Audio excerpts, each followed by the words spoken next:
നമസ്കാരം, ചാനൽ 91 ന്യൂസിലേക്ക് സ്വാഗതം. കേരളത്തിലെ ബി.ജെ.പിയുടെ തീപ്പൊരി നേതാവായ ശോഭ സുരേന്ദ്രൻ ബി.ജെ.പിയുടെ സംസ്ഥാന പ്രസിഡന്റ് ആവാൻ സാധ്യത. സുരേന്ദ്രന്റെ കാലാവധി ഉടനെ അവസാനിക്കുമ്പോൾ ശോഭയെ പ്രസിഡന്റാക്കി സംസ്ഥാന ബി.ജെ.പിയിൽ വൻ അഴിച്ചുപണിക്കാണ് ദേശീയ നേതൃത്വം തയ്യാറെടുക്കുന്നത്. ദേശീയ പ്രസിഡന്റ് ജെ.പി. നഡ്ഡ മന്ത്രിയായതോടെ ദേശീയ അധ്യക്ഷ പദവിയിൽ പുതിയൊരാൾ എത്തിയ ശേഷമായിരിക്കും സംസ്ഥാന ബി.ജെ.പിയിൽ അഴിച്ചുപണി ഉണ്ടാകുക.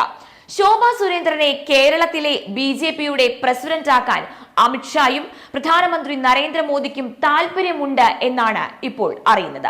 അതുകൊണ്ട് തന്നെ കഴിവും പരിചയവുമുള്ള ശോഭ സുരേന്ദ്രൻ ബി.ജെ.പി സംസ്ഥാന പ്രസിഡന്റായി എത്തുമെന്ന കാര്യത്തിൽ തർക്കമില്ല.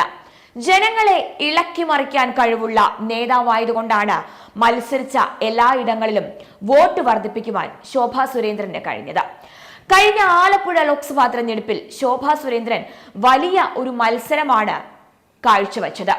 ഒരു ഘട്ടത്തിൽ കോൺഗ്രസിലെ കെ.സി. വേണുഗോപാലിനെ പരാജയപ്പെടുത്തുമെന്ന ധാരണ പോലും സൃഷ്ടിച്ചുവെങ്കിലും ശോഭ പരാജയപ്പെടുകയാണ് ഉണ്ടായത്. കമ്മ്യൂണിസ്റ്റ് പാർട്ടിയുടെ തട്ടകമായ ആലപ്പുഴയിൽ അവർ 3 ലക്ഷത്തിന്റെ അടുത്ത് വോട്ടുകളാണ് നേടിയത്.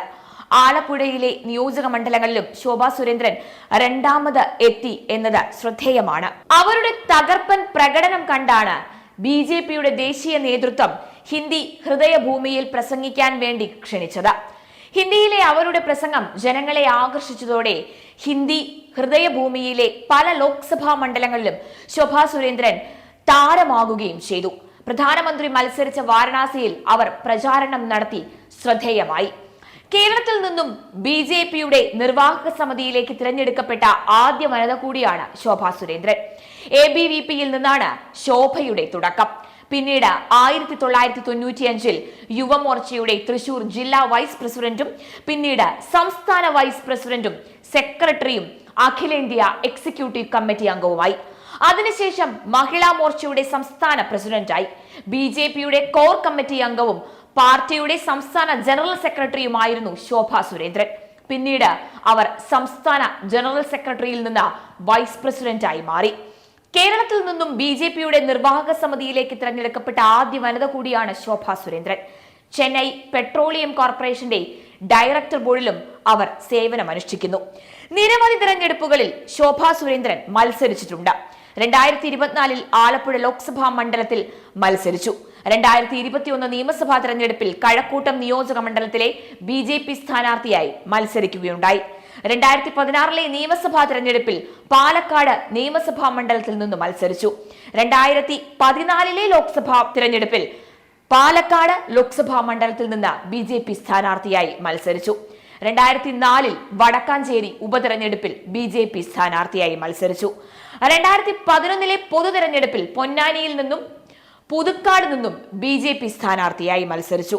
മത്സരിച്ച സ്ഥലങ്ങളിൽ വോട്ടുകൾ വർദ്ധിപ്പിക്കുകയും ചെയ്തു. നിരവധി വിവാദങ്ങളും ശോഭ സുരേന്ദ്രനോടൊപ്പമുണ്ട്. ആലപ്പുഴയിൽ മത്സരിക്കുമ്പോഴാണ് ദല്ലാൾ നന്ദകുമാറുമായി ബന്ധപ്പെട്ട വിവാദം ഉയർന്നു വന്നത്.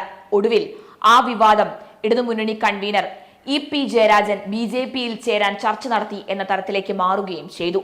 മറ്റൊരു വിവാദം സംസ്ഥാന വൈസ് പ്രസിഡന്റായി നിയമിതയായ ശേഷം ശോഭ സുരേന്ദ്രൻ സ്ഥാനം ഏറ്റെടുക്കാൻ വിമുഖത കാട്ടിയത് പാർട്ടിക്കുള്ളിൽ തർക്കത്തിനിടയാക്കി എന്നതാണ്.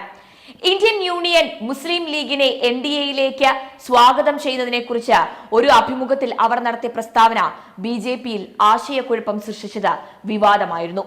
ഒടുക്കം ശോഭയുടെ പ്രസ്താവന ബി.ജെ.പി സംസ്ഥാന അധ്യക്ഷൻ K. സുരേന്ദ്രൻ നിഷേധിച്ചതോടെയാണ് ആ വിവാദം കെട്ടടങ്ങിയത്. 2018-ൽ കണ്ണൂരിൽ K. സുരേന്ദ്രന്റെ അറസ്റ്റിനെതിരെ ബി.ജെ.പി നടത്തിയ പ്രതിഷേധ മാർച്ചിനിടെയാണ് ശോഭ സുരേന്ദ്രൻ പോലീസിനെതിരെ പ്രകോപനപരമായ പരാമർശം നടത്തുകയും ASP യതീഷ് ചന്ദ്രയെ ഭീഷണിപ്പെടുത്തുകയും ചെയ്തത്. അത് വൻ വിവാദമായി. അതിനെ തുടർന്ന് ശോഭയെ പോലീസ് അറസ്റ്റ് ചെയ്യുകയുണ്ടായി. ശോഭ സുരേന്ദ്രൻ നിരവധി സമരങ്ങളിൽ പങ്കെടുക്കുകയും പോലീസിന്റെ ക്രൂരമായ മർദ്ദനങ്ങൾക്ക് ഇരയാകുകയും ചെയ്ത വ്യക്തിയാണ്. ശബരിമലയിലെ പ്രതിഷേധവുമായി ബന്ധപ്പെട്ട് പോലീസ് അറസ്റ്റ് ചെയ്ത ബി.ജെ.പി നേതാക്കളിൽ ഒരാൾ. സെക്രട്ടേറിയറ്റിലെ PSC റാങ്ക് ലിസ്റ്റിലെ PSC ഉദ്യോഗാർത്ഥികൾക്ക് നടത്തിയ സമരത്തിന് പിന്തുണ പ്രഖ്യാപിച്ച് അവർ 48 മണിക്കൂർ നിരാഹാരം കിടന്നു. തുടർന്ന് ശോഭ കേരള ഗവർണറെ കാണുകയും ഉദ്യോഗാർത്ഥികൾക്ക് അനുകൂലമായി പ്രവർത്തിക്കുമെന്ന് ഉറപ്പ് വാങ്ങിക്കുകയും ചെയ്തു. ദാരിദ്ര്യത്തിന്റെയും കഷ്ടപ്പാടുകളുടെയും കനൽ വഴി താണ്ടിയാണ് ശോഭാ സുരേന്ദ്രൻ BJP-യിൽ എത്തിയത്.